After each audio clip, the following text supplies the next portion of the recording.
A'udzubillahi minasyaitonirrajim. Bismillahirrahmanirrahim. Alhamdulillahirabbil alamin wassalatu wassalamu ala asyrafil anbiya'i wal mursalin wa ala alihi wa sahbihi ajmain.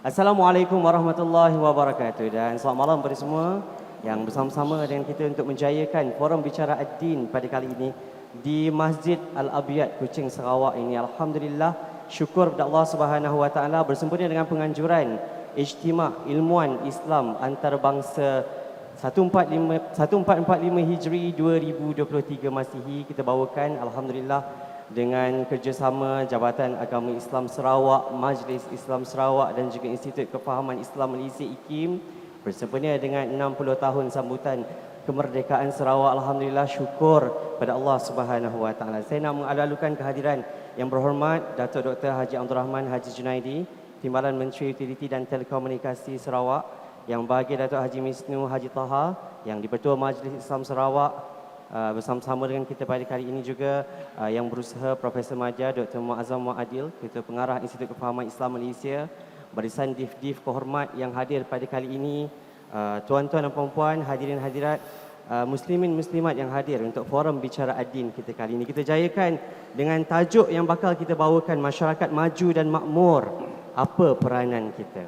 Makmur ini sendiri kita nak sama-sama hayati dan faham bagaimana kehidupan masyarakat majmuk di negeri Sarawak ini. Kita bersama dengan Datuk Mufti selepas ini, insya-Allah. Sebelum itu kita nak bawakan panel yang berbahagia kita untuk berkongsi ilmu dengan pengalaman dan juga ilmu mereka akan bersama-sama dengan kita.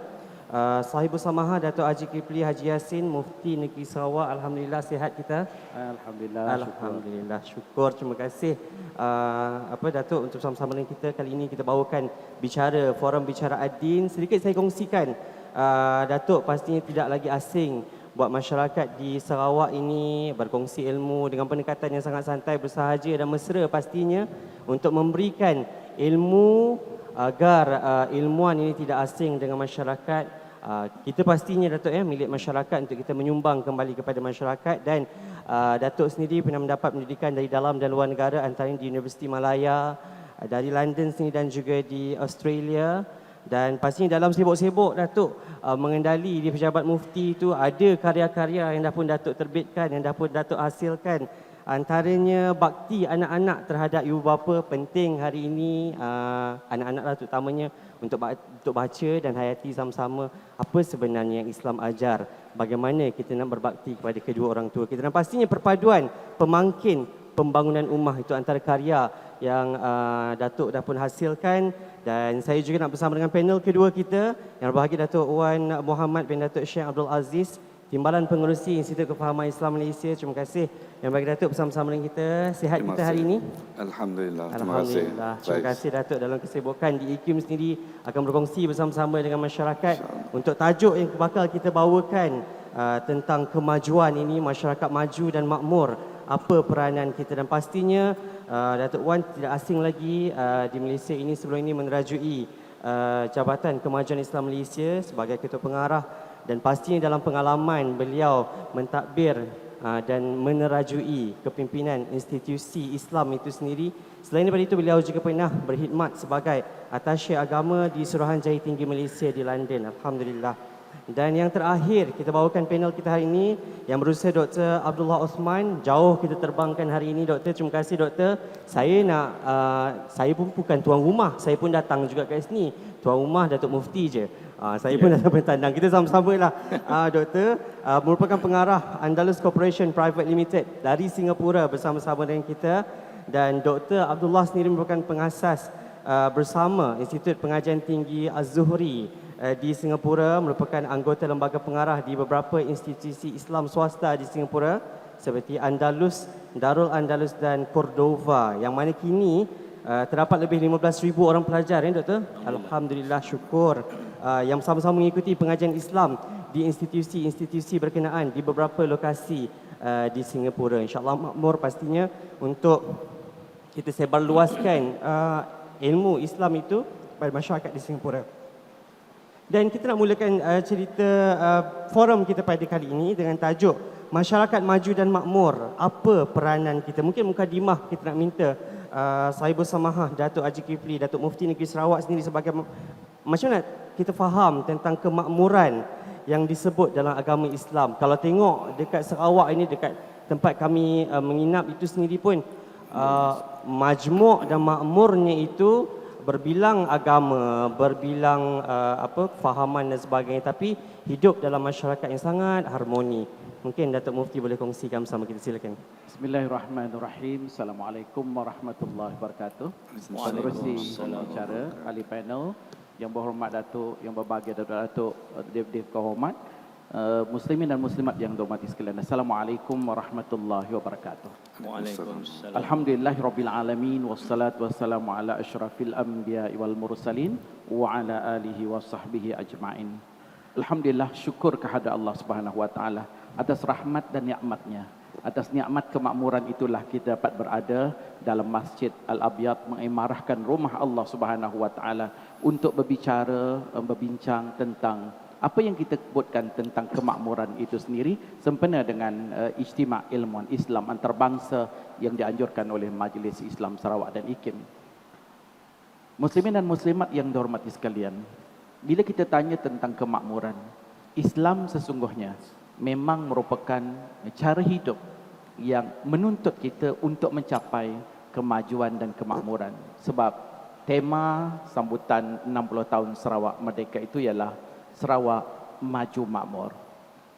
Tadi kita dengar azan dikumandangkan. Setiap hari, setiap waktu kita diberikan satu seruan yang sangat besar maksudnya. Bila di dalam ungkapan-ungkapan azan, muazzin akan sebut selepas hayya 'alas salah, akan menekankan tentang hayya 'alal falah. Marilah kita sama-sama menuju kepada kejayaan.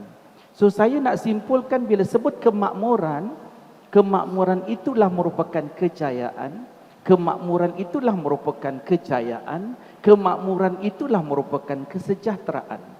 Dan Islam menanggapi bila sebut tentang kemakmuran, ia adalah satu konsep yang sangat universal dan juga bersifat holistik. Saya nak rumuskan mengikut maqasidus syariah. Bila sebut kemakmuran, kesejahteraan yang kita ingin capai, satu yang dituntut dalam Islam ialah menjaga agama itu sendiri. Itu pertama. Bila sebut tentang maqasidus syariah, yang pertama menjaga agama. Kemakmuran yang kita inginkan ialah kemakmuran dalam beragama. Tadi DJ Faiz ada sebut tentang bagaimana melihat di Sarawak. Alhamdulillah, kami hidup dengan penuh harmoni, dengan penuh makmur, walaupun berbilang bangsa, etnik, 30 begitu etnik yang ada, agama yang pelbagai, hidup dalam keadaan maju dan makmur. Jadi bila kita sebut dalam menjaga agama, walaupun kita lihat di situ dalam peruntukan undang-undang pun kita ada agama persekutuan, dalam masa yang sama dibenarkan agama-agama lain mengamalkannya. Cuma bila konteks orang Islam, kita perlu ada jati diri menjaga Islam itu. Sebab itu walaupun kita dalam apa keadaan sekalipun, kita kena tonjolkan keindahan Islam itu. Yang Rasulullah sallallahu alaihi wasallam menyatakan, al-Islam ya'lu wa la yu'la alaih. Islam itu tinggi, yang tadi yang lain mengatasi ketinggiannya. So peranan kita ialah memelihara agama tu. Memelihara itu kita kena buktikan bahawa Islam yang bawa kita kepada kemajuan, Islam bawa kita kepada kemakmuran, maka dibuktikan oleh penganutnya. Kita tidak boleh mencalarkan imej Islam itu. Maka ini tanggungjawab yang sangat penting dan dituntut dalam agama kita. Itu yang kita nyatakan bila sebut Hifzuddin. Jadi dalam apapun keadaan, ya, kita banyak bincang, orang Islam kena jaga. Kita jaga akidah kita, kita jaga syariat kita jaga akhlak kita. Tunjukkan, buktikan kesyumulan Islam itu sendiri. Hari ini cabaran banyak. Kita cakap tentang ilmuwan Islam hari ini berbicara. Kita katakan dunia digital. Banyak cabaran. Termasuk cabaran dalam bidang memelihara agama. Konsep-konsep, ideologi-ideologi baru yang mungkin menyebabkan kita mungkin terhakis dari sudut kepercayaan, terhakis dari sudut keyakinan, terhakis dari sudut apa yang ada tentang jati diri kita sendiri. So untuk itu dalam dunia yang serba global pada hari ini, kejituan memelihara agama itu adalah satu tuntutan yang penting. Yang kedua, bila kita bicarakan tentang maqasidus syariah dari sudut jiwa, nyawa kita, maknanya sebab itu kita nak kena dalam keadaan maju dan makmur. Kita tidur malam, kita boleh tidur dengan lena.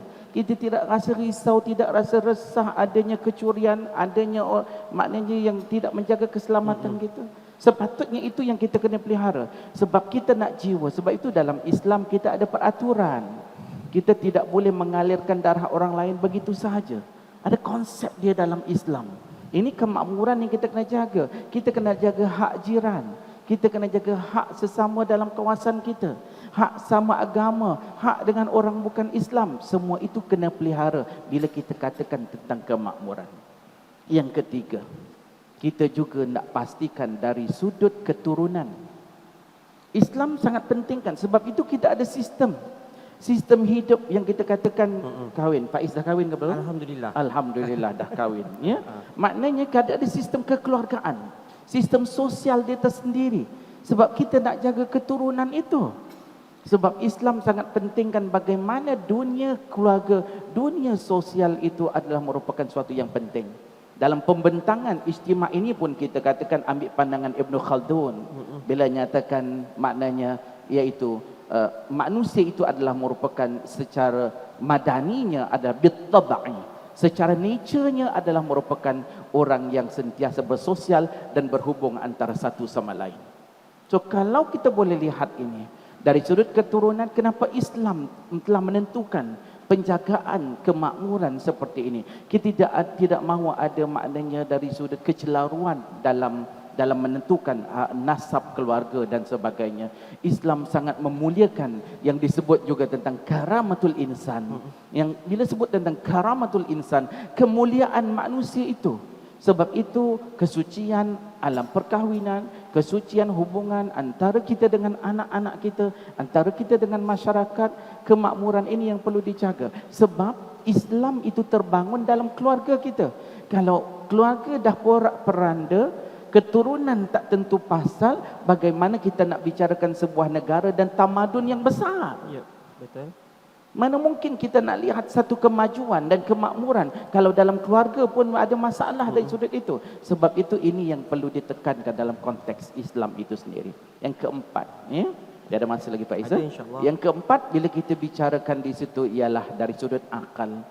Islam sangat mementingkan soal pembangunan dari sudut akal.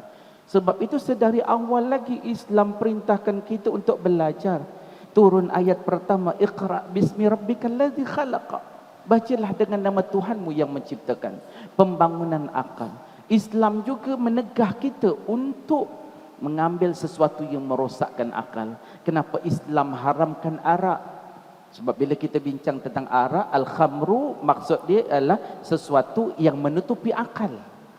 Kalau dalam maksud arak itu, bila di situ kita kena jaga akal kita. Tak boleh minum arak, tak boleh ambil dadah, tak boleh hisap gam, tak boleh melakukan sesuatu yang boleh merosakkan akal itu sendiri dengan fungsi yang sangat mulia. Maka sebab itu kita lihat Islam pentingkan soal ilmu, soal pembangunan akli ini. Malah kita kena bina anak-anak kita untuk menjadi ilmuwan. Kita kena bina daripada kecil. Kita kena bina masyarakat kita dengan budaya ilmu. Ini yang alhamdulillah kita bangga melihat situasi ini. Sebab bila kita bincang tentang kemerdekaan, nak menjadi merdeka, minda perlu merdeka. Betul. Sebab itu aspek akal ini adalah merupakan satu yang penting. Dan last but not least, yang akhir sekali, yang kita perlu jaga dari sudut harta. Ya, Islam suruh kita jadi kaya sebenarnya. Islam tak suruh kita menjadi papa kedana. Tetapi dalam keadaan itu kita ada tanggungjawab. Kenapa dalam Islam ada yang kita nyatakan tentang institusi zakat, ada wakaf, ada institusi masjid, kebajikan dan sebagainya. Islam jaga tu harta. Bagaimana kita tak boleh mengambil harta secara batil. Kita naklah cari sumber rezeki dengan cara yang halal. Nak bawa balik rezeki ke rumah untuk anak isteri, pastikan rezeki itu adalah halal. Sebab harta itu dari sumber yang halal dan juga disalurkan pada yang halal. Jadi dalam konsep ini kita lihat kemakmuran yang syumul sifatnya adalah, saya melihat bila kita aspek maqasidus syariah ini yang kita jaga dan kita pelihara, insya-Allah inilah yang kita harapkan bila nyatakan tentang kemakmuran, kesejahteraan, kemajuan, kejayaan untuk dunia dan akhirat, insya-Allah. Insya-Allah. Terima kasih kita ucapkan satu pembukaan yang sangat menarik untuk kita bawakan makmurnya Islam itu dengan ada maqasid syariah yang dah pun digariskan. Jaga agama, jaga nyawa, jaga harta. Akal kita pelihara agar kita sentiasa berada dalam kewarasan akal dan juga fikiran kita, insya-Allah. Dan Datuk Mufti menyebut tadi berkaitan dengan kemakmuran itu disamakan dengan kejayaan. Cuma kita nak bersama dengan Datuk Wan sendiri berkaitan dengan kemajuan, sebab tajuk kita hari ini masyarakat maju dan makmur, apa peranan kita. Kita nak tahulah semua orang ada peranan, bukan pemimpin semata-mata berperanan untuk pastikan masyarakat itu maju, masyarakat itu makmur. Tapi masyarakatnya nak hidup dalam porak-poranda, maka tak jadi juga wawasan untuk kita bawakan masyarakat maju dan makmur itu. Cumanya, adakah maju itu kemakmuran? Kita nak tahu jugalah. Mungkin kita nak minta pandangan Datuk apabila dikatakan tentang kemajuan, bantu untuk sama-sama kita dorong kepada kemakmuran dalam masyarakat kita hari ini, Datuk. Bismillahirrahmanirrahim. Wa sallallahu ala al-Mustafa. Ashhadu an la ilaha illallah wahdahu la syarika lah. Wa ashhadu anna Muhammadan abduhu wa rasuluh. Allahumma salli ala Muhammad wa ala ali Sayyidina Muhammad wa barik wa sallim. Assalamualaikum warahmatullahi wabarakatuh. Assalamualaikum. Terima kasih kepada Saudara Faiz yang saya kasihi, sahibus samaha Datuk Kifli Yassin, Mufti Sarawak, sahabat lama yang saya muliakan, saudara yang baru saya kenal, alhamdulillah orang hebat, Dr. Abdullah Osman dari negara tetangga Republik Singapura, dan kita ucap tahniah atas usaha yang cukup hebat, khususnya dalam memaju dan memakmurkan saudara-saudara kita di negara tetangga Singapura melalui institusi pendidikan, dan saya percaya banyak lagi. Tahniah Doktor. Ashab al-Fadilah yang berhormat Datuk Dr. Abdul Rahman Junaidi, Timbalan Menteri, sahabat lama saya yang berbahagia Datuk Misnu Taha, YDP Majlis Islam Sarawak, dan penganjur bersama kita yang bahagia Profesor Dr. Muhammad Azam Muhammad Adil, Ketua Pengarah IKIM, juga bersama kita pada malam ini. Yang berbahagia Sahibul Siadah Tuan Haji Khalidi, Pengarah Jabatan Islam Sarawak, dan ramai lagi. Saya rasa bertuah dapat bertemu wajah-wajah sahabat-sahabat lama, tapi yang lebih penting dapat bertemu wajah dengan tuan-tuan dan puan-puan dalam masjid yang mulia ini, Masjid Al-Abyad, Masjid Putih, yang putih keputihan, atau Al-Bayda. Sahabat kita dari negara tetangga, salah seorang pembentang dalam Istimewa Ilmuwan Islam Nusantara, dah beritahu di tempat dia ada Masjid Al-Bayda, ya. Jadi boleh jadi rakan kembar dengan Masjid Al-Abyad. Wujudnya institusi seumpama ini sebenarnya merupakan salah satu indikator kepada kemajuan dan kemakmuran. Saya mula dengan poin itu terlebih dahulu. Sebab para pengembara, para ilmuwan, ulama yang merantau, para pendakwah yang meninggalkan negara dan tanah air mereka untuk menyebarkan Islam, antara indikator yang mereka gunakan untuk mengukur atau nak menguji tahap kemajuan di sesuatu tempat ialah mereka melihat sejauh mana makmurnya masjid di lokaliti yang berkenaan. Kalau masjid itu dimakmurkan, dihidupkan dengan solat berjamaah contohnya, meriah dengan majlis ilmu, dan kaya dengan pelbagai aktiviti kebajikan, pelbagai perkhidmatan yang boleh diberikan, maka itu adalah suatu petunjuk bahawa masyarakat setempat itu masyarakat yang maju, lagi makmur, lagi caring, cakna. Jadi memang tepat sekali seperti yang diulas oleh sahabat saya, Sahibus Samaha, mufti kita sebentar tadi. Kemajuan dan kemakmuran ini ia diteraskan kepada ilmu, pengetahuan. Dan ini mengingatkan saya kepada ucapan perasmian Premier Sarawak ketika merasmikan istimewa antarabangsa kita petang tadi. Itulah yang ditekankan. Jadi kembali kepada persoalan Saudara Faiz, antara kemakmuran dengan kemajuan, prosperity dengan sifat yang progresif. Atau kalau dari perspektif ekonomi, selalunya United Nations dia buat dua kategori utama negara-negara di dunia ini. Sama ada develop, negara yang kita kata maju atau membangun, atau yang developing country, yang sedang maju atau sedang membangun. Yang tak masuk dalam kategori ini dia kata less developed country. Jadi itulah cara mereka membahagi-bahagikan taraf sebuah negara. Tetapi lebih kepada melihat status ekonomi dari segi pendapatan per kapita, GDP, GNP, dan banyak lagi lah pengukuran-pengukuran yang lain. Tetapi dari perspektif Islam, selain daripada pentingnya kita mengukur berdasarkan status ekonomi, ya, misalnya kita lihat dia sudah pergi kepada satu budaya nomad yang hidup memburu, kepada hidup berkampung, kepada perbandaran, kepada sebuah komuniti negara yang kaya dengan pelbagai industri. Itulah yang dikatakan negara yang maju dan makmur. Tapi itu dari perspektif ekonomi, betul. Kita boleh terima pakai yang itu. Tetapi yang lebih tepat, ia mesti dilihat bersama dengan komponen-komponen yang lain. Di sinilah keistimewaannya kalau kita menggunakan kacamata Al-Islam. Kita kata Al-Islam itu datang dengan pakej sempurna, bermula dengan akidah yang sahihah, akidah yang benar.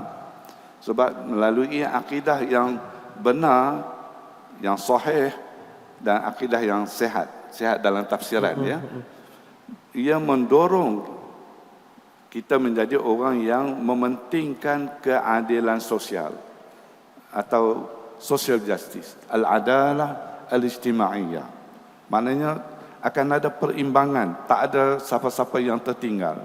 Tetapi kalau sebuah negara itu dengan pelbagai petunjuk ekonomi tadi, tetapi ada orang yang hidup di bawah paras kemiskinan, peratusan yang masuk dalam kategori kalau istilah perspektif syariat kita al-fuqara, kata lebih sampai 80%. Seperti mana kekayaan dunia ini dibolot oleh 20% manusia saja daripada penduduk dunia. Ini tentulah betul kelihatan maju, tetapi apakah ia satu kemakmuran? Di sinilah datangnya Islam dengan syariat, ya, yang wajib, yang sunat, ya. Kita ada sedekah yang wajib, institusi zakat, ya. Sedekah yang sunat, banyak lagi lah pakej-pakej dia. Sebab pintu syurga tidak satu, Faiz, kan? Betul. Ya. Sebab tu dia datang dengan pelbagai pilihan, ikut kemampuan. Jadi apabila masyarakat mementingkan keadilan sosial, itu satu petunjuk bahawa negara itu, masyarakat itu bukan sahaja makmur, tetapi memang maju. Jadi perbezaan antara kemakmuran dengan kemajuan, dia mesti bermula dengan kemajuan terlebih dahulu. Sifat ciri-ciri yang progresif, ia menjadi pemangkin kepada kemakmuran. Maknanya dia melata, boleh dikongsi, masing-masing saling cakna. Macam kita di Malaysia, berlaku bencana, gempa bumi, banjir lumpur di Jogja, tsunami di Aceh, tsunami di Hiroshima dan macam-macam rakyat Malaysia begitu cakna. Saya teringat lagi Faiz, Saya. gempa bumi berlaku di Jepun, bukan di negara anggota ASEAN. Yang kata majoriti, katalah di Republik Indonesia, negara tetangga kita, berapa ratus juta umat Islam, berlaku di Jepun. Collection di masjid, bila dia buat pengumuman, ini kisah benar ya, Saya. Masjid Belayar, saya boleh sebutlah ya, Masjid Belayar, Persekutuan Jalan Duta. Bila dibuat pengumuman collection Jumaat pada hari ini, kita akan sumbang melalui kedutaan Jepun di Kuala Lumpur untuk mangsa di Hiroshima. Kutipan berganda 3 kali ganda. Sedangkan collection itu untuk orang bukan Islam. Mungkin sebahagian besar penganut Shinto. Shinto ni pun setengah orang kata bukan agama pun, satu falsafah ya. Saya. Ataupun pelbagai agama, tak kira, mungkin ramai yang tak ada agama. Macam di Korea satu ketika dulu ramai yang tak ada agama. Dalam masa beberapa tahun saja 40% rakyat dia beragama Kristian. Jadi orang kita kenapa collection Jumaat ni? Kalau dia pemikirannya tidak progresif, dia kata collection Jumaat ni untuk aktiviti masjid kita cukuplah. Macam-macam kita nak buat, kita Betul. pun ahli jemaah. Kita boleh bantu surau-surau. Tetapi itu tidak menghalang kita. Karena ada sifat insaniyah. Insaniyatul insan. Ada sifat kemanusiaan terhadap manusia lain. Manusia lain itu siapa? Hamba Allah juga kan? Jadi saya fikir kalau saya bercakap dalam konteks Sarawak, Datuk Kifli, benda ni tidak asing lah ya? Tidak asing.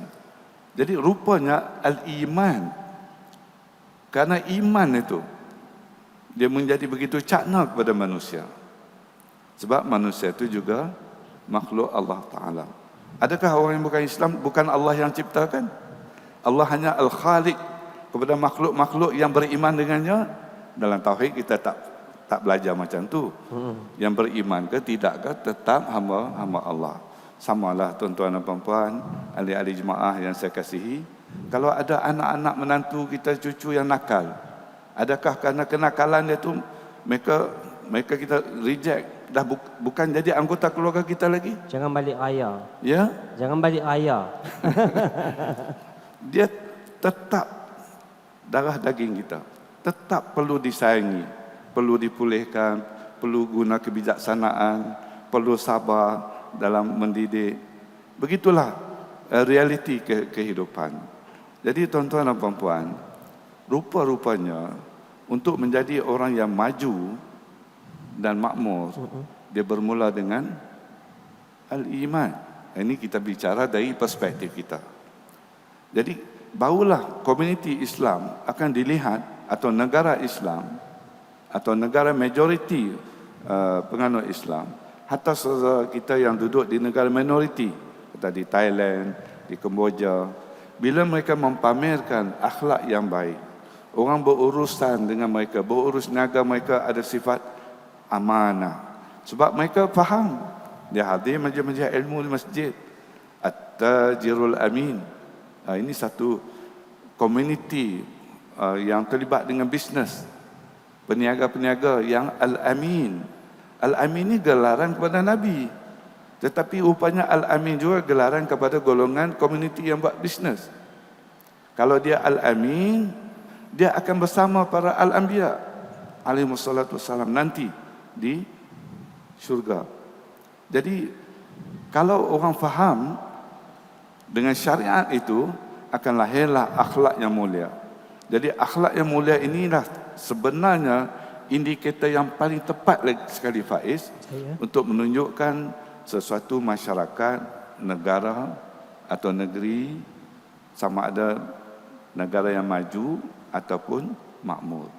Tetapi kalaulah kita dengan indikator ekonomi semata-mata, tapi kalau dalam satu rumah tu anak kita satu bilik, kata masih bersama, satu bilik ada pasangan, dah berkahwin, ya, baru nak bina hidup. Satu bilik lagi anak lelaki, dia ada pasangan gay dia. Satu bilik lagi ada anak perempuan, dia pun ada pasangan lesbian dia. Adakah itu petunjuk kepada kemakmuran? Makmur saya. Cuba bayangkan kalau kita jadi ibu bapa, adakah kita cukup selesa ataupun macam mana? Jadi dia mungkin berdasarkan beberapa petunjuk kelihatan kita maju, ya. Tetapi pada hakikatnya dari perspektif kita ia satu kemunduran. Kenapa kemunduran? Karena dia kembali kepada zaman-zaman silam yang bobrok. Maknanya mundurlah. Kalau kembali ke belakang, mundur. Tetapi kalau lihat ke hadapan, dia akan maju. Akhir sekali, Saudara Faiz, tuan-tuan dan puan-puan yang dirahmati Allah sekalian, saya sangat yakin dan percaya, saya mohon kita kongsi semangat dan pemikiran ini. Orang yang akan lebih maju, lebih makmur, ialah orang yang sentiasa melihat ke hadapan. Orang yang membaca, macam Premier sebut tadi, membaca, saya tambah sikit, membaca dan berfikir. Kalau kita lihat dalam surah tu, tafsirannya bukan hanya membaca, tetapi berfikir. Pendek kata, dalam budaya ilmu. Orang yang berilmu, dia banyak berfikir. Orang yang banyak berfikir, dia banyak merancang. Perancang yang terbaik ialah yang sentiasa melihat keperluan masa hadapan. Itulah teras kepada akidah Islamiyah. Orang yang akidah yang kuat, dia sentiasa melihat masa depan. Contohnya macam mana? Duduk di sini, nampak di sana. Duduk di tempat yang dekat, nampak tempat yang jauh. Tempat yang dekat ni apa dia? Dekat ni dunia lah. Dunia makna dekat kan? Yang jauh, yang akhir. Akhir. Duduk di sini, nampak yang akhir. Akhirat lah. Duduk di dunia, nampak akhirat. Jadi, logik dia dapat menerima. Tempoh di dunia mungkin kata saya sekarang 70. Apakah saya akan sampai kepada usia 98? Wallahu a'lam. Gantung oleh ihsan Allah Ta'ala. Ya. Tak ada siapa yang boleh menentukan. Tapi yang pasti, yang lebih kekal dan abadi alam mana? Bukan alam dunia, alam akhirat. Kalau begitu, masa yang sesingkat ini, dia akan bekerja keras. Tak ada masa nak buat benda-benda yang buruk. Duk fikir benda yang baik untuk anak cucu, untuk jiran, untuk masyarakat. Dan dia akan cuba bersikap baik dengan semua orang. Itu petunjuk yang awal. Kalau semua orang bersikap macam tu, maknanya kemakmuran dan kemajuan tu akan lebih pantas. Tetapi kalau masing-masing, katalah saya perlu duk fikir nak jaga ahli keluarga saya saja. Saya letak satu paras Faiz, saya mesti capai setakat ini. Tapi kalau saya fikir saya nak bantu yang lain, saya kerja kuat lagi. Betul kan? Jadi mudah-mudahan itu ada manfaatnya. Dan kita tergolong seperti sahabat Samah sebut tadi, orang yang mengejar al-falah, kecemerlangan, kemenangan, bukan saja di dunia, tetapi di dunia yang lebih abadi. Dunia yang kedua, yakni al-akhirah, alam akhirat. Sekian, terima kasih. Amin, amin, insyaAllah. Terima kasih kita ucapkan pada Yang Berbahagia Datuk Wan Muhammad bin Datuk Syekh Abdul Aziz, Timbalan Pengerusi Institut Kefahaman Islam Malaysia IKIM, untuk perkongsian ilmu tadi berkaitan dengan macam mana kita nak capai masyarakat yang maju dan makmur. Sahibus Samaha dan juga Datuk Wan juga berkongsi persamaannya adalah dengan kita sama-sama ambil faham tentang ilmu, kan, membaca dan memahami, berfikir seterusnya apa yang perlu kita buat. Dan insya-Allah tadi dalam ucapan perasmian Ijtima' Ilmuan Islam Antarabangsa ni, Yang Berhormat Premier Sarawak juga berkongsi tentang jangan terhenti di sini. Usaha-usaha ini perlu diteruskan untuk sama-sama, sebab dah dilegasikan oleh ilmuan-ilmuan Islam terdahulu. Kesarjanaan Islam tadi disebutkan oleh Yang Berhormat Premier Sarawak tentang algoritma, kan, algoritma itu sendiri bagaimana dah dimajukan. Kalau tak adalah teknologi hari ini, bagaimana kita nak aplikasi sekarang masyarakat menyebut tentang AI dan sebagainya. Itu pun satu perkara lagi yang perlu kita bincangkan, bagaimana sisi akhlak kita menggunakan AI itu sendiri. InsyaAllah banyaklah diskusi yang boleh kita bawakan bersama, dan kita nak sambung seketika nanti. Bawakan perbincangan kita bersama dengan yang berusaha, Dr. Abdullah Osman, pengarah Andalus Corporation Private Limited Singapura, dan anda rakan-rakan kita yang berada di Singapura, di Sarawak, Singapura pula, di Sarawak hari ini. Saya dengan Sarawak ada persamaan, Datuk. Saya dari Jitra, R kita sama. R je lah saya boleh sebut, yang lain saya tak boleh sebut lah. Tak maaf lah, nanti bunyi dia lain. Jadi kawan-kawan kita di Sarawak, kejap lagi kita nak dengarkan, insyaAllah kita nak beri laluan seketika. Apa pun anda boleh terus bersama-sama dengan kita dalam forum Bicara Ad-Din, bicarakan tentang masyarakat maju dan makmur. Apa peranan kita untuk kita bawakan bersama. Boleh menonton terus di Facebook Live Hikam FM, di YouTube channel kita, dengarkan di siaran radio. Frekuensi kita di Kuching Sarawak ini 93.7. InsyaAllah sama-sama kita beroleh manfaat daripada perkongsian ilmu yang kita bawakan bersama. Alhamdulillah, terima kasih untuk anda yang masih lagi terus bersama-sama dengan kami di Radio Hikam Inspirasi Inforia Islami. Kita bawakan forum Bicara Ad-Din kita, masyarakat maju dan makmur. Apa peranan kita? Kita dah dengarkan diskusi bersama dengan Sahibul Samaha Datuk Mufti Negeri Sarawak. Kita juga dah bersama dengan Yang Bahagia Datuk Wan Muhammad, Timbalan Pengerusi IKIM sendiri, berkaitan dengan bagaimana kemakmuran dan juga kemajuan itu kita nilainya sama-sama dengan mencari ilmu. Dan hari ini kalau bercakap soal kemajuan, kita nak tahu juga cabaran-cabaran. Mungkin kita nak bersama dengan yang berusaha, Dr. Abdullah Osman, pengarah Andalus Corporation Private Limited Singapura. Alhamdulillah, bersama-sama kita kali ini. Mungkin cabarannya macam mana? Sebab kedua-dua panel kita menyentuh soal ilmu.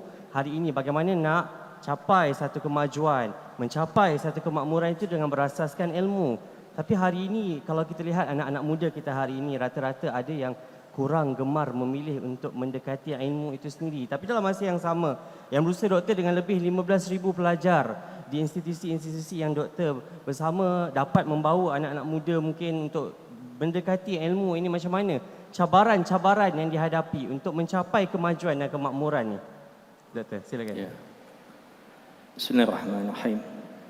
Tuan Pengerusi, Tuan Mufti dan Tuan Timbalan Pengarah IKIM, tetamu-tetamu terhormat Lembaga Pentadbir Masjid Abyad dan juga jemaah masjid yang dikasihi. Saya ni orang pulau. Orang pulau yang kecil, yang banyak kelemahan, kekurangan. Juga satu, dan soalan yang diberikan kepada saya pula, soalan yang susah. Cabaran-cabaran. Mencabar. Soalan cabaran memang mencabarlah doktor. Saya Itulah. pun tak tahulah tu. Bismillahirrahmanirrahim. Alhamdulillahirabbil alamin wassalatu wassalamu ala sayyidina Muhammadin wa ala alihi wa sahbihi ajmain. Amma ba'd. Jadi tuan-tuan puan-puan, saya diperkenalkan dengan 4M. 4M. Apa dia 4M tu? Satu, Malaysia Madani. Malaysia Madani. Seterusnya ialah maju dan makmur. 4M. Jadi istilah ni penting kita perlu faham dan setelah diterangkan oleh panel kita yang pertama dan kedua. Jadi bila soalan tu dikemukakan kepada saya tentang cabaran, saya pun terfikir 4M juga. 4M. Pertama ialah semangat merdeka. Sejauh mana kita memahami dan mewarisi semangat merdeka. Sarawak dah merdeka 60 tahun. Singapura pun tak jauh beza. Jadi tuan-tuan puan-puan, berapa lama kita dijajah? Khususnya di Malaysia lah. Cuba fikir, berapa lama? Berapa lama tuan-tuan kita dijajah? 500 tahun. 500 tahun kita dijajah dan baru kita merasai kemerdekaan selama 60 tahun. Siapa yang menjajah kita? Siapa yang menjajah kita? Ada 3 kuasa besar Eropah yang menjajah kita. Portugis, Belanda, British. 3 kuasa. Dan 1 daripada Asia, Jepun. Cuba bayangkan tuan-tuan dan puan-puan, kita dijajah. Mengapa mereka menjajah kita? 3 perkara. God, gold, greatness. Mereka, itulah peranan mereka. Tuhan mereka, harta dan juga kehebatan. Jadi kalau kita tidak mewarisi semangat merdeka dan memperjuangkan jiwa merdeka, maka kita mungkin akan kehilangan apa? Apa yang telah kita dapat ialah kemajuan, kemakmuran. Perlu kita jaga semangat merdeka. Kedua, tentang istilah majmuk. Sarawak, masyarakat majmuk. Banyak kaum-kaum. Ada 12, saya fikir kaum-kaum di Sarawak. Dan orang Melayu pun mempunyai bahasa yang pelbagai di Sarawak. Jadi adakah majmuk itu sesuatu yang positif atau tidak? Merupakan satu cabaran atau satu yang membuka banyak peluang? Apa pandangan tuan-tuan, puan-puan sekalian? Kalau di Singapura, rakyatnya cuma 3 juta. Tapi dari sudut residen pendatang 2 juta. Jadi kita memang sifat kita majmuk. Bukan saja India, China, tapi dengan pelbagai bangsa. Jadi majmuk itu adalah sesuatu yang sangat baik dan sangat penting. Sebab dia meraihkan kepelbagaian. Dia merangsang kita untuk bersaing mencapai kebaikan kemajuan. Tidak ada salah dalam kita, dalam masyarakat majmuk. Walaupun dilihat sebagai satu cabaran, tapi juga membuka satu peluang yang besar. Ketiga, M yang ketiga, minority. Adakah minority itu sesuatu yang negatif atau tidak semestinya? Saya fikir tak ada isu. Kalau kita yakin, kita confident, kita benar, kita berani, kita boleh menunjukkan kewibawaan kita walaupun kita minority. Singapura pulau yang kecil, penduduknya tak ramai, dikelilingi oleh jiran-jiran yang abang-abang yang gah tu di utara, tapi kecilnya kita, minoritinya kita tidak membuat kita rasa lemah, tidak membuat kita rasa tidak berdaya. Malahan minoriti itu yang membuat kita bersedia menghadapi persaingan. Jadi minoritinya umat Islam di Sarawak, minoritinya umat Islam di Singapura, bukanlah satu halangan, bukan cabaran. Pada saya merupakan satu peluang untuk kita membuktikan keupayaan. Alhamdulillah di Singapura, kalau masjid-masjid, kalau salat Jumaat penuh. Kalau dibuka kelas-kelas agama, penuh. Kalau pihak swasta pun buka kelas-kelas, penuh. Sebab apa? Kita ingin membuktikan kewibawaan kita, jati diri kita. Walaupun payah, mencabar, kita berusaha. Akhir sekali, M yang ketiga. Apa Tuan Pengerusi? M yang ketiga. M yang keempat. Ya? Yang keempat. Oh, yang keempat, ya, keempat. Apa Tuan Pengerusi? Cuba teka. Kalau tanya saya takkan nak sebut nama saya. Ya ke? Mindset. Cara kita berfikir. Cara kita berfikir itu boleh membuat perubahan yang begitu ketara dalam menghadapi pelbagai cabaran. Positive thinking sebagaimana yang disebutkan. Bila saya masuk universiti di Singapura pada awal 90-an, Universiti Kebangsaan, ada satu universiti saja. Satu saja. Dan untuk masuk universiti sangat payah. Cuma kalau orang Melayu 3%, less than 3% masuk universiti. Sekarang tuan-tuan puan, ada 6 buah universiti di pulau yang kecil tu. Mindsetnya bukan saja untuk pelajar-pelajar rakyat Singapura, tapi juga mengundang pelajar-pelajar terbaik daripada Semenanjung, Sarawak, Indonesia, China. Jadi mindsetnya ialah dia berjiwa besar. Walaupun cabaran hebat, dia membuka peluang.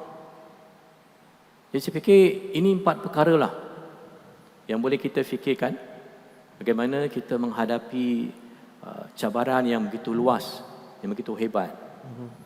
Dan mungkin dapat kita bersama-sama lah bagi orang Melayu ni. Sebab orang Melayu ni pada saya berjiwa besar. Boleh sikit masa Boleh. Datuk nenek saya pendatang. Satu daripada Siam. Satu daripada Jawa. Mungkin datang ke Singapura, berkahwin. Kemudian lagi pasangan, satu daripada China, satu daripada India. Datang ke Singapura, berkahwin. Alhamdulillah. Dan bila kahwin, dapat anak, jadi orang Melayu. Cuba bayangkan, sifat orang Melayu ni, kita berjiwa besar, kita boleh menerima kepelbagaian, dan Melayunya selagi beragama Islam dan mewarisi tradisi Melayu. Inilah semangat Melayu yang boleh kita pegang, kita perjuang dalam kita menghadapi pelbagai peluang dan cabaran. Terima kasih. Terima kasih kita ucapkan buat Yang Berusaha Dr. Abdullah Othman, Pengarah Andalus Corporation Private Limited Singapura, bersama-sama berkongsi 4M tadi dan insyaAllah kita nak sentuh seterusnya dalam tajuk kita, masyarakat maju dan makmur, apa peranan kita semua. Kita nak sama-sama tadi, peranan disebutkan awal tadi berkaitan dengan ilmu, macam mana kita nak faham kemajuan dan juga kemakmuran. Sebab kalau maju tanpa ilmu, takut maju tu akan kembali kepada mundur. Kita tak jaga betul-betul. Dan mungkin kita nak dengarkan mungkin pandangan daripada Sahibul Samahah Datuk Mufti berkaitan dengan kalau orang sebut maju, ia berkait rapat dengan soal teknologi. Adakah maju juga tadi Datuk dah sebut tentang nilai ilmu itu untuk mencapai kemajuan. Tapi hari ini bagaimana kita nak pastikan maju dapat kita fahamkan dengan cintakan ilmu itu. Sebab setengah orang rasa tak boleh nak belajar tanpa ada teknologi. Saya tak ada komputer, macam mana saya nak belajar? Saya tak boleh mencari bahan-bahan di sumber-sumber internet bagaimana? Kita nak melihat hari ini, adakah ianya berkait rapat?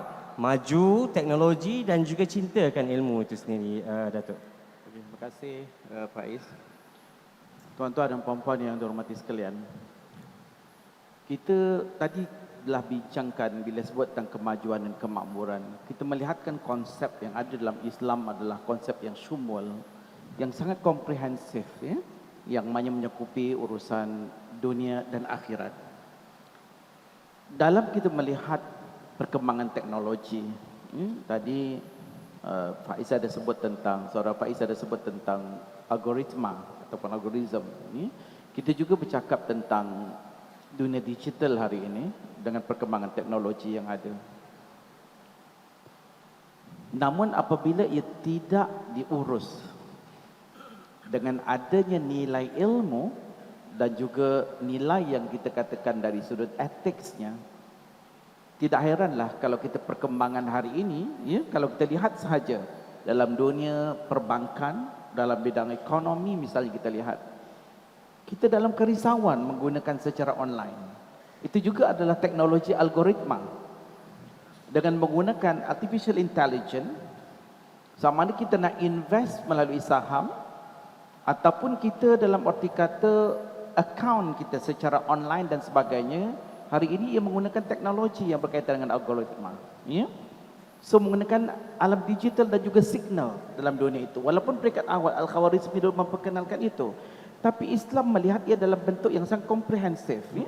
Kalau dari sudut digital, tadi dia tak ada ethics, dia tak ada ilmu, maka tadi itu yang timbul scammers. Ya. Kegairahan dia untuk menjadi kaya, kegairahan dia untuk mencapai kemajuan, untuk mendapat duit berjuta-juta, berbilion-bilion, sanggup melakukan sesuatu yang di luar daripada etika kemanusiaan itu. Maka timbullah scammers yang pelbagai sifatnya. Dah dapat di trace begini, digunakan cara lain pula. Ya? Sekarang ini kita terpaksa fikirkan apps mana yang nak digunakan. Hari ini bertukar apps itu, apps ini dan sebagainya. Itu perkembangan teknologi. Ya, memang kita tak boleh tolak teknologi itu. Tapi sebab itu Islam menanggapi pembangunan manusia itu sendiri dari sudut keilmuannya adalah merupakan sesuatu yang sangat asas, sangat basic yang diperlukan. Ya, kalau kita bicarakan, kalau saya ambil contoh, kita teknologi juga, ya, kebetulan Jabatan Mufti bertanggungjawab dalam pembangunan ilmu astronomi. Kalau kita hanya belajar tentang bagaimana menggunakan alat-alat optik yang kita sebut sebagai teleskop dan sebagainya, ya, tetapi kita tidak ada asas ilmu falak. Dia hanya menggunakan teknologi itu sebagai alat semata-mata, tetapi dia tidak boleh menanggapi apa dia sebenarnya ilmu astronomi itu sendiri. Boleh tengok aja lah. Dia tengok begitu sajalah. Ataupun kalau kita nak tentukan kiblat misalnya, tiba-tiba alat teknologi tak ada, rosak semua misalnya. Dia tak tahu bagaimana kaedah dalam ilmu falak itu untuk menentukan arah kiblat. Apa asas dari sudut ilmu itu? Maka itu nanti akan jadi isu dalam masyarakat. Sebab itu bila kita lihat dari sudut ini, Islam adalah yang diajarnya tidaklah mencukupi dari sudut kedua-dua bidang. Ya? Kalau kita sebut tentang ilmu fardu ain, ilmu fardu kifayah. Untuk mengurus diri kita perlukan. Untuk salat ni kita kena ada ilmu. Ya? Kalau tidak, bagaimana kita nak salat dengan betul? Kita juga ada ilmu fardu kifayah. Ilmu untuk mengurus dunia. Kedua-dua ni kena seimbang. Ya? Sebab itu tadi orang yang ada ilmu dari sudut kemajuan teknologi, maka dia juga ada asas di sudut fardu ain. Dia akan boleh melihat. Maknanya dia akan dapat merasakan keagungan Allah Subhanahu wa taala dalam teknologi yang digunakan itu. Tapi kalau kita tidak dapat melihat dari sudut keilmuan ini, maka akan jadi satu masalah yang besar. Sebab itu kadang-kadang kita bicarakan tentang pembangunan, kemajuan dirosakkan oleh manusia itu sendiri. Sebab itu kita nak tadi sebut tentang karamatul insan ataupun bagaimana insaniyatul insan disebut itu tentang kemanusiaan. Itu yang kita kena bina. Sebab itu Islam meletakkan awal, ya, tanggungjawab ilmu itu. Kalau Ibn dalam hadis Nabi SAW, ya, Rasulullah SAW telah meletakkan talabul ilmi faridatun ala kulli muslim. Menuntut ilmu itu adalah fardu ke atas setiap orang Islam. Maknanya tak boleh tidak, ilmu tu kena ada. Kena cintakan ilmu, kena dapatkan ilmu. Bagaimana kita nak bicarakan tentang pembangunan teknologi dunia ini dan sebagainya kalau kita tidak boleh menguasai apa yang ada dalam bidang itu. So harapan kita lah kalau kita boleh mengambil pengajaran ini, malah dalam tamadun Islam ni, bila kita cakap tentang masyarakat yang madani, yang hadari sifatnya, maka kalau tak ada ilmu, bagaimana mungkin untuk kita menjadi masyarakat yang maju? Sebab itu di awal lagi, kalau kita Rasulullah membina tamadun Madinah itu, kenapa Allah turunkan ayat suratul Alaq terlebih dahulu, Iqra bismi rabbikal ladzi khalaq, hingga akhir. Sebab sebelum apa-apa pun, maka ilmu itulah yang perlu mendasari kehidupan kita. Ilmu itulah yang akan mengguna untuk kita sebagai asas dan seterusnya membangun sebagai manusia.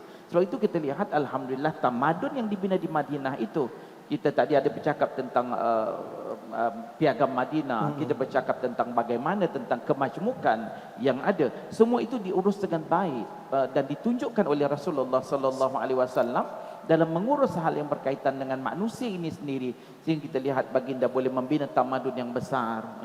Dan satu konsep yang besar bila kita perhatikan bagaimana Rasulullah menghubungkan pembinaan Masjid Nabawi itu sendiri dari sudut aspek ketuhanan. Bila kita berada dalam rumah Allah Subhanahu wa taala, keluar daripada itu kita juga menjadi orang yang berjaya dan orang yang hebat. Seperti yang tadi disebut dalam perasmian bila Premier telah menyebut tentang suratul Jum'ah, bila Allah perintahkan kepada kita mencari, wabtaghu min fadlillah, carilah kamu daripada apa yang disediakan oleh Allah Subhanahu wa taala. Tapi kalau tak ada ilmu, bagaimana nak explore? Bagaimana nak meneroka kelebihan disediakan oleh Allah Subhanahu wa taala? Inilah yang perlu dilakukan oleh kita untuk bergerak, untuk move, untuk mencapai sesuatu. Bila kita katakan maju dan makmur, maka ilmu inilah yang mendasari kehidupan kita. Dan kita sangat galakkanlah kepada generasi muda dan sebagainya. Dan saya juga ingin menjelaskan begini, memahami ilmu, mendapatkan ilmu bukan saja secara formal, ini pun kena ambil perhatian juga. Selain daripada ilmu fardu ain, fardu kifayah, banyak cara yang kita mendapatkan ilmu itu sendiri. Yang pentingnya bagaimana kita maknanya mentadbirnya, mengurusnya dan mendapatkan ilmu itu. Ia bergantung kepada apa yang kita lalui dan juga pengalaman itu sendiri. Yang pentingnya kita hendaklah berusaha bersungguh-sungguh untuk menguasai ilmu ini. InsyaAllah umat Islam akan terus berjaya dan juga telah pun membentuk sejarah, akan mengembalikan semula sejarah itu. Kita bukan hanya membaca sejarah, kehebatan-kehebatan tokoh-tokoh terdahulu. Bukan kita sekadar kagum umat Islam. Ya, kita bukan hanya membaca dan maknanya menggambarkan saja, tapi sebenarnya kita nak mengembalikan semangat itu dan juga tindakan yang harus kita lakukan, insya-Allah. Terima kasih kita ucapkan saya bersama Datuk Mufti Negeri Sarawak berkaitan dengan perkongsian ilmu kita hari ini.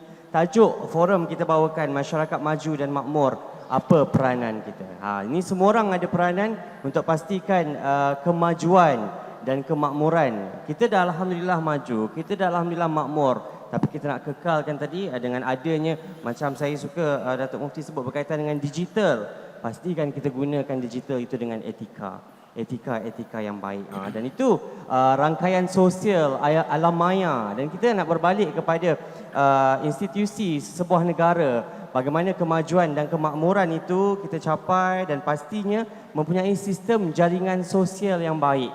Bagaimana keluarganya harmoni, bagaimana menyantuni jiran tetangga, kan, bagaimana bersama-sama hidup dalam satu masyarakat yang majmuk ini. Dan pastinya kita nak bermula sesuatu yang besar itu daripada institusi yang kecil. Kita bermula dengan keluarga kita sendiri. Mungkin yang bahagia Datuk Wan boleh kongsi dengan kita bagaimana peranan dalam satu institusi keluarga. Jangan anggap keluarga kita ni mungkin ada 2 orang aja. Kita rasa kita tak penting untuk kemajuan dan kemakmuran negara. Tapi percayalah, yang kecil itu akan menyumbang pada perkara yang besar dengan ada peranan yang semua orang dalam institusi keluarga itu mainkan bersama. Mungkin Datuk boleh kongsi bersama kita. Bismillahirrahmanirrahim. Terima kasih sekali lagi Saudara Faiz, rakan-rakan panel. Saya nak mulakan dengan suatu kiasan. Saya bukan anak Sarawak dan orang luar yang datang ke Kuching tak banyak maklumat. Kalau saya nak pergi ke satu tempat yang terkenal nak makan laksa Sarawak atau nak beli kek lapis, kalau saya sombong agaknya saya boleh jumpa Faiz. Tak cukup. Saya rujuk pada orang yang lebih tahu. Ataupun saya membaca, study. Tetapi ada satu lagi teknik atau kaedah. Saya buka apps, macam-macam lah ya. Macam-macam Google ada. Map ke, Waze ke. Tempat yang mungkin tuan-tuan dan perempuan tak pernah sampai, saya orang luar boleh sampai. Sebab apa? Sebab kita tahu, kita tak tahu, kita jahil, tapi kita tahu macam mana nak dapat ilmu atau pedoman atau panduan itu. Sebab itulah Allah Ta'ala mengutuskan kepada kita para Nabi dan Rasul alaihissalatu wassalam. Dihadiahkan kepada kita Al-Quran, As-Sunnah sebagai rujukan, pedoman. Kalau kita boleh faham, tahu semua, itu satu kelebihan. Tapi apakah kita tahu semua? Salah satu impian saya sekarang ni, bila dah masuk 70, saya berasa saya patut kembali ke madrasah, nak belajar semula ilmu faraid, ilmu yang berkaitan dengan pembahagian peninggalan.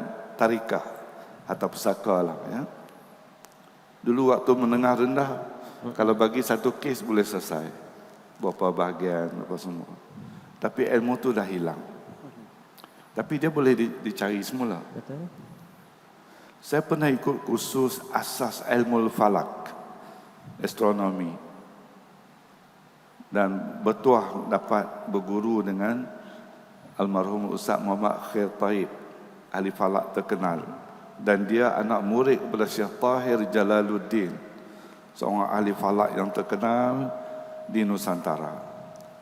Mereka ni kalau buat ramalan waktu mana nak solat gerhana Datuk Joji, ya, gerhana bulan kan gerhana matahari, tepat, tak lari 1 second pun. Tak payah tunggu mana-mana table daripada Greenwich. Mereka boleh buat perkiraan sendiri berdasarkan ilmu falak. Ini Tok Guru betul? Saya. Ya. Waktu solat, dia tak bergantung pada yang orang kira. Dia kira sendiri. Takwim. Sebab itu, ada ketika mufti yang terkenal di sebuah negeri ini, pakar ilmu falak, penyembah mohon besar umumkan, misalnya besok bermula puasa atau raya, tapi dia tak ikut. Tapi dia perintahkan anak isteri dia, kaum kerabat dia, ikut raja. Sebab orang awam tak ada pengetahuan astronomi, ilmu falak, ikut raja. Penyembah mohon declare hari apa, ikut saja. Tetapi dia pakar falak. Dia ada perkiraan dia sendiri. Dia diam-diam duduk dalam rumah. Kalau orang raya, dia masih puasa contohnya. Tapi untuk dia saja. Hatta isteri dia pun jangan ikut suami, ikut raja. Bila penyembah mohon tu ringkasnya ikut raja. Jadi orang yang kurang pengetahuan, kita ikut orang yang lebih berpengetahuan. Adakah sama orang yang berpengetahuan dengan orang yang tidak berpengetahuan? Ini ayat Quran kan. Jadi cara untuk menyelesaikan isu yang Saudara Faiz tanya tadi, kita sebagai pemimpin keluarga, kita kena sediakan akses kepada pendidikan yang sempurna. Kalau boleh pada pendidikan yang berkualiti, sanggup berkorban. Pendidikan yang berkualiti bagi saya bermula dengan, kalau kita bercakap dalam konteks masjid ni, ahli Jumaat masjid, kalau saya ada cucu yang belum masuk sekolah sudah mampu membaca, boleh mengira, boleh hafal lirik-lirik lagu. Bukan bahasa Melayu saja. Lagu Jepun pun dia hafal. Ya. Tepat pula tu. Ya. Lahjah betul. Tepat. Fasih. Tanya makna tak tahu. Tapi dia belum mengenal huruf-huruf hijaiyah. Huruf-huruf Al-Quran. Dah dekat nak balik, ada anak cucu kita yang tak boleh mengenal Al-Quran. Apakah kita menyediakan akses yang cukup untuk anak cucu kita mengenal pedoman-pedoman tadi? Kalau saya mari sini, Faiz, saya perak. Perak dalam bahasa Inggeris apa dia? Perak. Tak tahu nak guna GPS, tak tahu nak guna apa-apa apps. Pakai main belah saja. 2 jam pun tak jumpa Laksa Sarawak. Tapi kalau saya belajar dengan cucu saya 3 minit cara nak guna, 3 minit saja, saya dah tahu. Drive sendiri boleh sampai. Bukan setakat tu, Datuk tahu nak masak pun. Ya. Jadi ringkasnya, dalam menuntut ilmu ni jangan sombong. Saya rasa kagum sungguh. Saya pernah lihat seorang Tan Sri yang pernah jadi mantan Menteri Besar sebuah negeri datang ke Masjid Negara dengan pemandu doktor. Hadir kelas pengajian. Waktu dalam Dewan Besar, tengok tak nampak Tan Sri ni. Datuk, rupanya dia masuk kelas, bilik kelas sebelah. Waktu pagi, kelas kafah anak-anak, dia join. Masuk kelas Iqra'. Dia belajar semula Al-Quran yang bersistematik. Kalau ikut sukatan, patut cucu dia belajar. Tapi dia belajar sekejap je, beberapa minggu, beberapa bulan dah boleh baca Quran dengan bertajwid. Kemudiannya dah khatam bacaan bertajwid, tengok-tengok dah main tafsir pula. Terjemahan Melayu, terjemahan English, semua ada. Tafsir klasik ada, tafsir moden ada. Bila ustaz-ustaz berceramah, lepas itu dia komen, "Ustaz, tadi waktu syarah ayat tu ada tertinggal poin penting. Ustaz tak buat homework, kurang membaca." Dia baca. Umur 70-an, 80-an. Tak pernah rasa lewat sebab dia nampak syurga tu makin hampir dengan dia. Dia nak pergi syurga kan, nak pergi laluan mana? Ini orang yang bijak. Jadi dalam konteks menuntut ilmu, tak ada masa. Minal mahdi ilal lahdi. Katalah kita dah boleh baca Al-Quran. Kita tentu tak selesa baca, kurang faham. Kita boleh, dalam handphone ni nak tafsir apa pun semua ada. Tak perlu ada mini library di rumah. Kalau ada lagi bagus. Jadi kita budayakan ilmu. Dengan cara itu, kita akan pergi pada rukun yang kedua. Kita menghargai masa. Bila menghargai masa, menghitung hari. Bila menghitung hari, hari makin berkurang. Apa yang kita buat?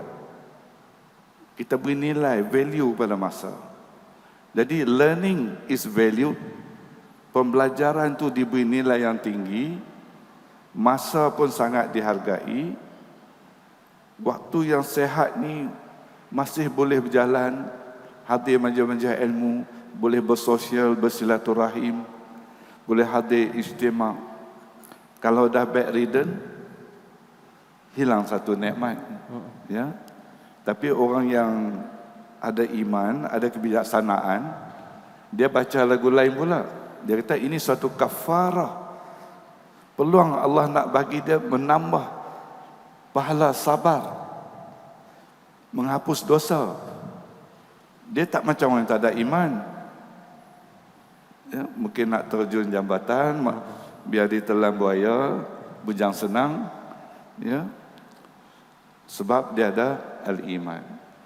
Selain pada itu, kita mengutamakan kesihatan fizikal, mental, ini semua orang faham.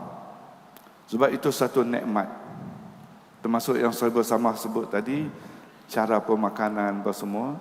Saya bimbang sangat tuan-tuan dan puan-puan, bila kita lihat sekarang ni pergi ke mall, kita lihat budaya baru, asal viral saja, hantam sajalah.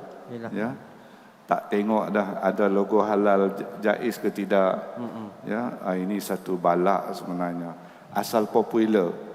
Ya, kita tak utamakan lagi, tak beri nilai yang tinggi dari segi status halal haramnya. Jadi ini pun perlu kita perbaiki, kita perteguhkan. Tetapi ini perkara biasa, semua dah faham. Cuma saya bimbang ada satu yang kita, kesihatan yang selalu kita terabaikan. Physical health, semua orang jaga. Pergi mana pun bawa ubat. Ya, jadual kita jaga, ya. Mental health kita jaga. Kalau tak sakit mental pun kita bersosial, berjiran, jaga silaturahim. Itu cukup baik untuk mental. Tapi bercakap dengan orang lama-lama ni, ya, ambil sempena dalam masjid. Ada satu lagi yang kadang-kadang kita terabai.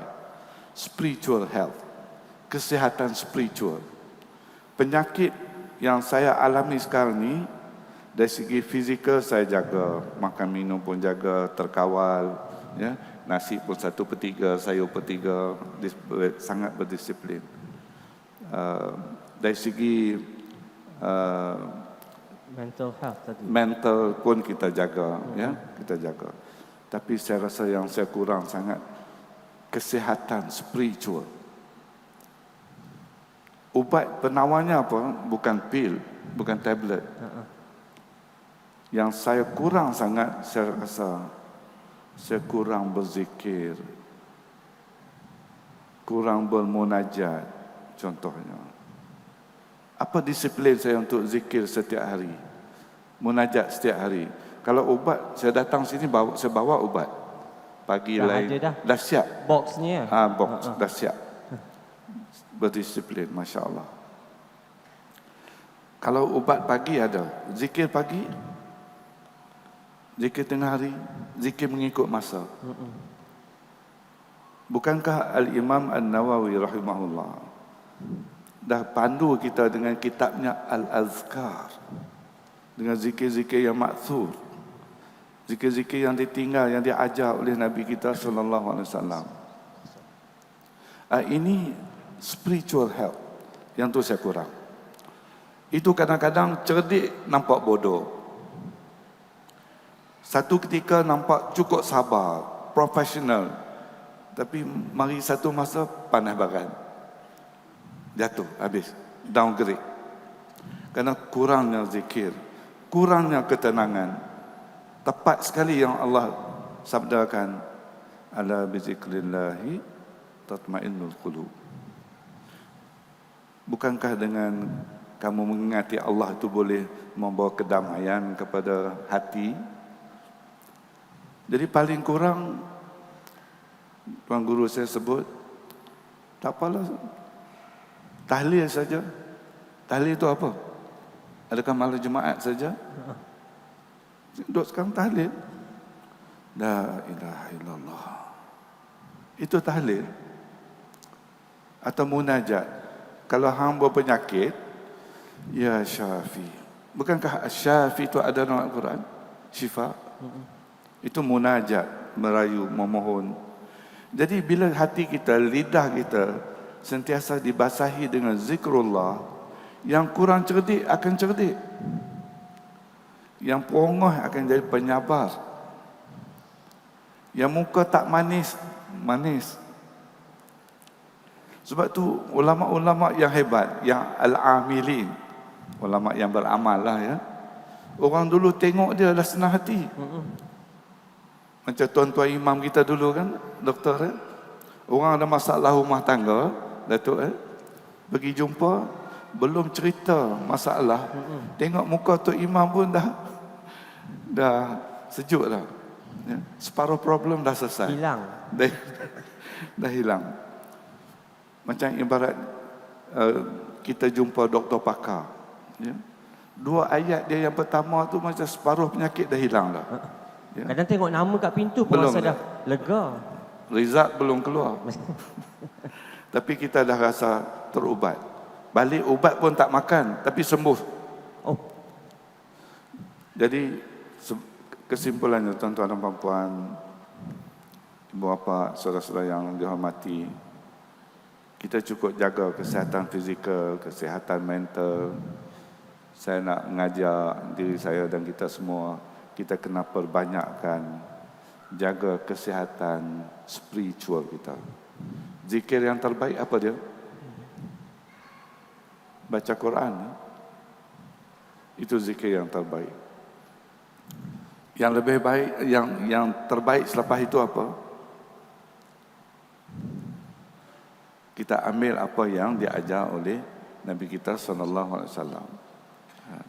Banyak kita boleh kitab-kitab yang muktabar, ya, melalui kelas-kelas pengajian, melalui majlis-majlis zikir keluarga. Kita jangan tunggu yang formal dengan ramai-ramai je. Kadang dengan ahli keluarga saja. Dan percayalah tuan-tuan dan puan-puan, zikir suatu terapi yang bermukjizat. Luar biasa. Tidak semesti kita join dengan mana-mana tarekat yang muktabar. Tapi kalau tak ada tarekat pun kita berzikir seperti mana yang diajar oleh Nabi sallallahu alaihi wasallam, itulah yang terbaik. Tapi kalau kita boleh dapat para pembimbing yang dipercayai, yang diyakini, yang boleh kita rujuk kepada pejabat sahib bersama mufti, itu juga satu yang baik.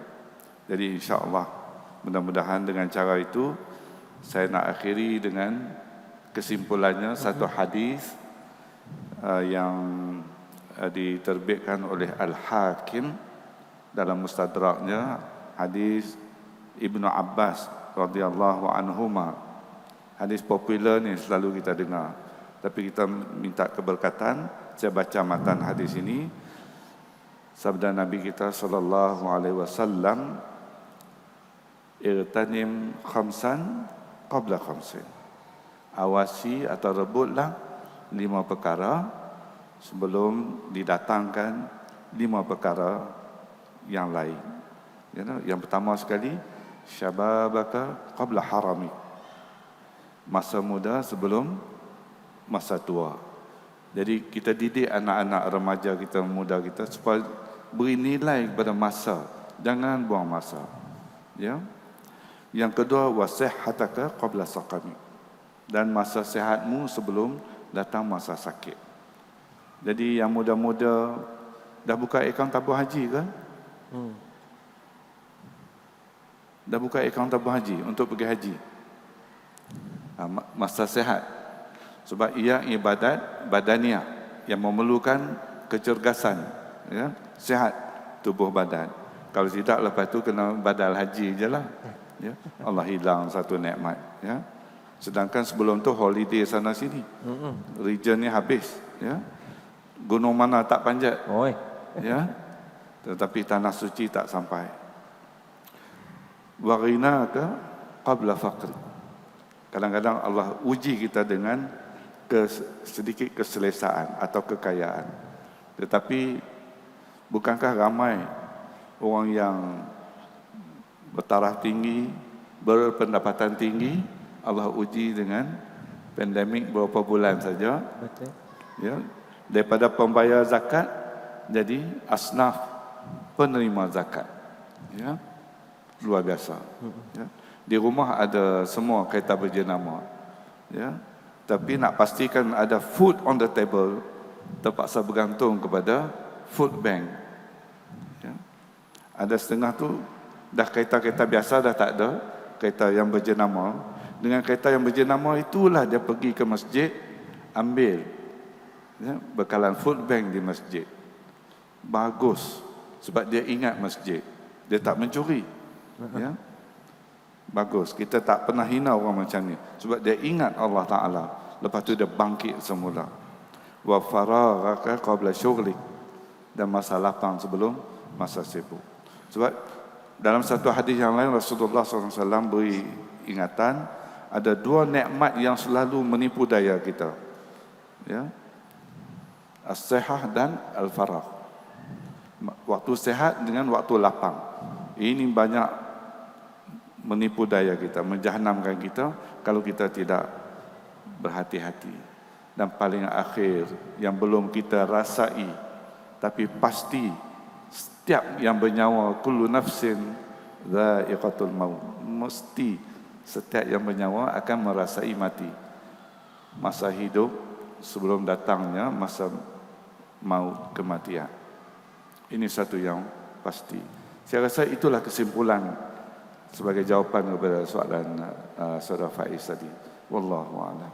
Terima kasih kita ucapkan buat Yang Bahagia Datuk Wan Muhammad bin Datuk Syekh Abdul Aziz untuk perkongsian berkaitan dengan bagaimana untuk kita pentingkan peranan ilmu dalam keluarga, bagaimana ibu ayah perlu berikan akses yang terbaik kepada pendidikan anak-anak hari ini. Dan insya-Allah soalan selanjutnya kita nak beralih kepada yang berusaha Dr. Abdullah Osman. Berkaitan dengan tadi saya tertarik dengan Dr. Wan, Datuk Wan ada menyebut berkaitan dengan bagaimana belajar daripada cucu dapat cari kedai, jumpa kedai. Dan macam mana hari ini kita nak bagi peluang kepada anak muda untuk turut sama memainkan peranan dalam pembangunan kemajuan dan juga kemakmuran. Adakah pandangan dan juga idea mereka kita terima tanpa kita hujah balas dan sebagainya, dan kita sebagai yang dewasa untuk berikan panduan dalam mereka memberikan idea dan juga pandangan. Mungkin doktor ada pandangan nak dikongsikan bersama dengan karya masjid kita hari ini. Silakan doktor. Ya. Terima kasih Tuan Pengerusi. Lagi satu soalan yang payah.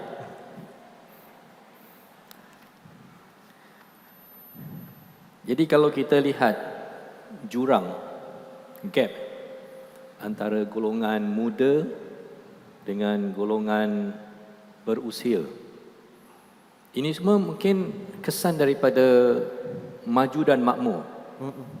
Implikasi dia akan berlaku jurang antara muda dan tua, antara miskin dan kaya. Gitu kan? Ya. Malahan bila masyarakat makin maju dan makmur, tuan-tuan dan puan, kita akan dapati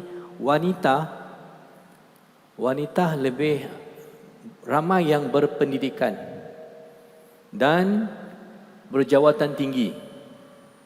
Ada isu tu. Macam mana kita nak mengharungi cabaran wanita yang lebih berwibawa daripada lelaki akibat daripada maju dan Makmur tadi. makmur. Macam mana Tuan Pengerusi? Kena 1M lagi lah, doktor. Ya? 1M lagi saya tambah. Ya. Musyawarah boleh? Antara lelaki dengan wanita, sama duduk satu keluarga. Isteri Musyawarah. dengan suami, kena sama-sama sembang. Oh, ya. Saya pernah dalam satu perbincangan mengenai kepimpinan dalam keluarga. Jadi timbul di situ lelaki mempunyai peranan sebagai ketua. Jadi istilah alpha male. Pernah dengar alpha male? Alpha male. Pernah dengar ya? Maknanya sifat kelakian, kejantanan yang membolehkan dia untuk memimpin. Jadi tuan-tuan dan puan, isteri pula tanya, isteri ni berpendidikan dan berpendapatan tinggi. Dia kata, kalau you alpha male, I pula apa? Jadi suami dia dah bingung. Dia kata, you ni Al-Fatihah.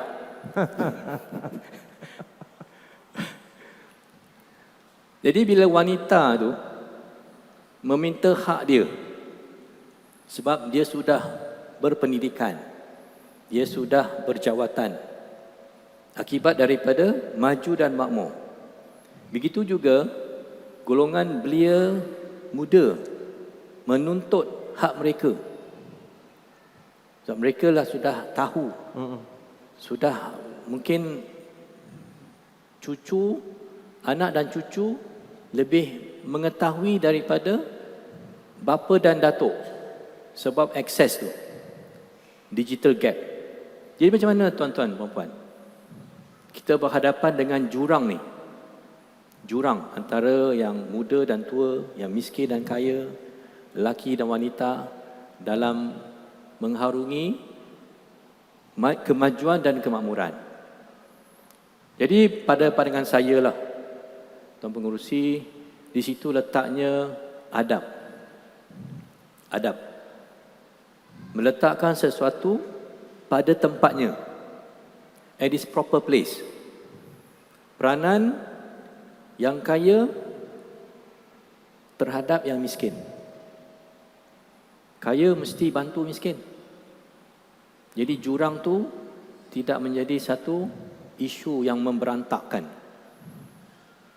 Yang tua mengiktiraf kebolehan yang muda. Sebab apa? Kompetensi tu. Tak ada monopoly of wisdom.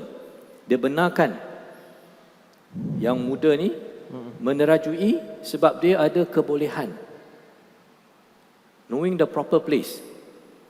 Lelaki dan wanita, lelaki tak boleh tidak kita ketua. Tapi kalau wanita juga berkebolehan, kita membolehkan, meraihkan kebolehan wanita tersebut. Kalau saya dengan isteri, saya kata she's not my backbone. Isteri saya is my second brain. Minda saja yang kedua. Jadi saya sentiasa berbincang dengan dia. Jadi itulah Tuan Pengerusi berkaitan dengan jurang akibat daripada maju dan makmur. Macam mana kita boleh berhadapan dan menangani supaya tidak menjejas proses produktiviti lah sebagainya kan. Itu kita mesti ada keupayaan dan kefahaman tersebut. Terima kasih. Terima kasih doktor untuk perkongsian berkaitan dengan saya tertarik dengan apa yang berusaha doktor sebut tentang adab itu tadi. Macam mana kita nak jaga adab itu dan pastinya kita yang kena salurkan. Yang lebih dewasa ini perlu berikan tunjuk ajar dan juga panduan kepada generasi muda bagaimana mereka boleh beradab dalam memberi pandangan, dalam memberi ulasan, komen dan hujah. Kita tak nak kesampingkan anak-anak muda ini kerana mereka akan mewarisi apa yang dah pun kita ada pada hari ini untuk kemajuan dan kemakmuran negara kita. Tapi dalam masa yang sama bagaimana adab mereka perlu jaga dan pelihara. Di penghujung bicara kita untuk forum bicara ad-din di Masjid Al-Abyad Kuching Sarawak ini, terima kasih kepada semua jemaah yang hadir pada hari ini. Suka saya seronok saya tengok semua yang hadir. Alhamdulillah, syukur. Ini berkat kemakmuran kita kan Datuk Mufti, bagaimana kemakmuran yang dikecapi dengan majlis ijtima' ilmuan Islam antarabangsa ini juga saya melihat satu kerana kemakmuran yang ada dapat kita anjurkan satu majlis yang sangat prestige mengangkat nilai ilmu dan bagaimana kita melahirkan selepas ini ilmuwan-ilmuwan yang boleh mewarisi daripada sarjana-sarjana Islam terdahulu. InsyaAllah di penghujung ini untuk bicara forum kita tajuk masyarakat maju dan makmur. Apa peranan kita? Kita nak minta kesimpulan bicara daripada setiap seorang daripada panel. Kita mulakan dengan Sahibul Samahah Datuk Mufti Negeri Sarawak sendiri, bagaimana perkongsian kita, khulasah bicara kita, silakan. Okay. Terima kasih Saudara Faiz. Muslimin dan muslimat yang dihormati sekalian, kita dah bicarakan tentang maju makmur. Sekarang kita masih berada dalam bulan Muharram. Kita menyambut hijrah, ya. So untuk sampai kepada satu tahap yang tinggi dan untuk sampai kepada visi hijrah dulu, Rasulullah sallallahu alaihi wasallam telah melakukan satu perjuangan yang besar. Maka hijrah itu sendiri adalah merupakan satu proses. Kalau kita melihat kita berada pada satu tahap, kita nak sesuatu tahap yang lebih tinggi, maka kena berlaku hijrah. Hijrah itu sama ada dengan secara individu ataupun secara jemaah. So dalam konteks kita sekarang bila sebut tentang ummah, kita nak secara sentriknya ummah itu ialah ummah yang mana mereka bergerak ke depan secara bersama supaya imej Islam itu nampak. Barulah kita nampak bahawa inilah sebenarnya hidup Islam. Kita nak segala yang buruk-buruk tu kita tinggal jauh-jauh, buang-buang. Kita nak baik-baik je. Jadi umat Islam itu akan ditandai, akan dilihat, akan zahir kehebatan umat Islam itu. Itu yang dikatakan sebagai khaira ummah. Ummah yang terbaik yang ditampilkan untuk manusia. Maka bila bicarakan tentang perubahan ini, maka hijrah itulah merupakan falsafah yang penting, tindakan yang penting yang harus kita lakukan untuk mencapai satu tahap yang tinggi, khususnya bila kita bicarakan tentang kemakmuran dan kemajuan yang diasaskan secara Islam itu sendiri yang sangat syumul, insya-Allah. Alhamdulillah, syukur. Dan mungkin kita minta pandangan di penghujung ini, kesimpulan bicara daripada yang bahagia Datuk Wan Muhammad bin Datuk Syekh Abdul Aziz untuk perkongsian kita tentang kemajuan dan kemakmuran. Kita dah tahu, kita dah dengarkan macam mana peranan semua orang bercakap soal hak dan juga tanggungjawab bersama-sama. Mungkin di hujung ini kesimpulan bicara kita, Datuk, silakan. Maksudnya nak maju dan makmur, dia kena terus berhijrah ke hadapan. Tetapi ada satu ungkapan, la hijrata ba'dal fath walakin jihadun wa niyyah. Maksudnya tiada lagi hijrah selepas peristiwa al-fath, pembukaan, maksudnya pembukaan Makkah. Yang ada hanya jihad dan niat. Jihad kesungguhan, pengorbanan yang disaluti dengan niat yang suci bersih, atau kita kata yang ikhlas. InsyaAllah kita akan dapat kemajuan dan kemakmuran yang bererti. Dan paling akhir, yang ni Faiz kalau saya tak sebut, saya rasa rugi saya datang kali ni macam tak dapat apa-apa. Ya. Ini macam nak tinggal wasiat lah. Mulai maghrib tadi, kita dah mula masuk 8 Muharram. Besok 8 Muharram. Kalau 8, mana yang berikutnya 9 kan? 9 bulan Muharram kita ingat kepada Tasu'a. Yang berikutnya 10 Ashura. Tuan-tuan dan puan-puan tahu apa yang terafdal, paling baik kita lakukan, dan mari bersama-sama kita azam ya, untuk melakukan yang terbaik pada hari ke-9 Tasu'a dan hari yang ke-10 Ashura. Dapat dua-dua sekali puasa lagi bagus, salah satu pun bagus ya. Yang kurang bagusnya bukan tak puasa, tak berazam. Tak berazam, itu yang tak bagus. Tak puasa tak apa, mungkin tak sehat, mungkin ada halangan, mungkin bermusafir, itu tak ada masalah ya. Tapi langsung tak berazam, sombong dia. Ya, itu tak bagus. Itu pesanan, wasiat yang pertama. Wasiat yang berikutnya, marilah kita kongsi kenikmatan iman ini dan kemanisan iman ini, halawatul iman, dengan orang yang tersayang, kaum kerabat kita ya, tentulah kita sangat sayang. Jiran, Masya Allah, jiran bagus ya. Kita bercakaplah benda-benda yang baik ya, dengan jiran-jiran kita. Dan juga tak ketinggalan dengan kenalan kita, bukan jiran. Kenalan jiran ada yang bukan Islam, takut jumpa di akhirat besok, dia kata berjiran dengan ni orang Islam ni berpuluh tahun, dia tak pernah bagi satu risalah pun, terjemahan Quran dalam Mandarin ke, dalam English ke. Takut, tak bercakap langsung ya, tak bercakap langsung tentang Islam. Tapi yang lain boleh, main golf sekali, pergi holiday sekali.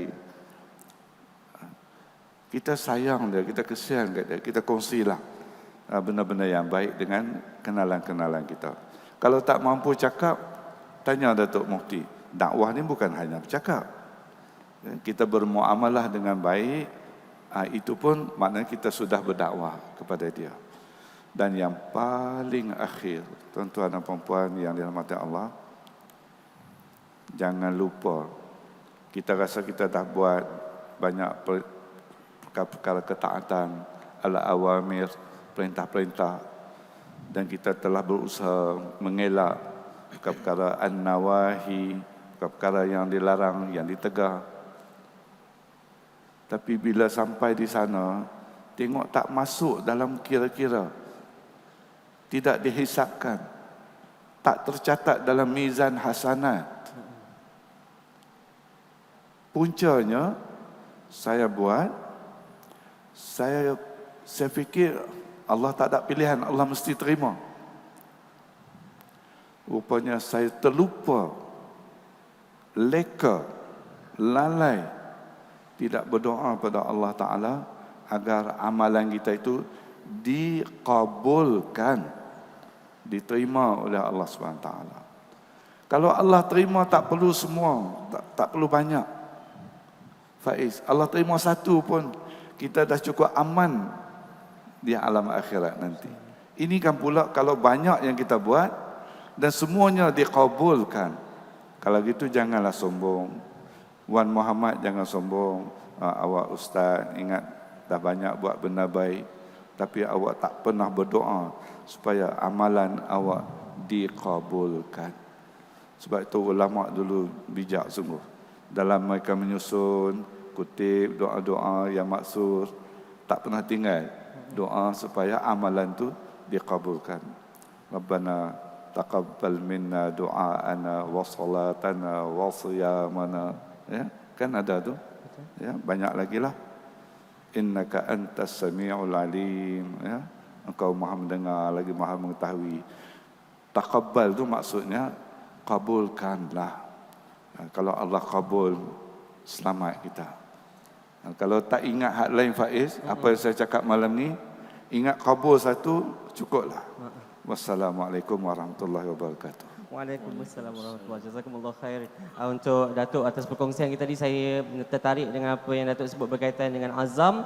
Kaedah menyebut la yudraku kulluh ma la yudraku kulluh la yudraku julluh. Jadi tak boleh buat semua, jangan tinggal semua, paling kurang berazam tadi, insya-Allah dapat kita sama-sama untuk tahun baharu Hijri ini, walaupun dah berlalu beberapa hari, Tapi kita harap kita masih lagi ada azam dan tekad jihad. Tapi walaupun susah jihad itu, tapi pasti insya-Allah kita boleh sama-sama azam untuk kita lakukan sebaiknya. Dan insya-Allah di penghujung ini, Doktor saya nak minta maaf siap-siap sebab dua soalan tadi susah, yang ni saya bagi mudah. Kesimpulan Doktor untuk bicara kita hari ini. Silakan Doktor. Jadi tuan-tuan dan puan, kalau kita lihat maju dan makmur ni, dia pedang dua mata. Pedang dua mata. Kalau kita salah tanggap, kita boleh sesat, hanyut, terbabas, hilang prinsip. Betul. Sebab kemakmuran ni, kekayaan, kejayaan, dia boleh melupakan, melalaikan. Dia kena hati-hati. Banyak peringatan supaya kita tidak dilalaikan. Tapi di sebaliknya, kalau kita punya prinsip yang jelas, yang benar, yang mantap, maju dan makmur ni membuka banyak peluang.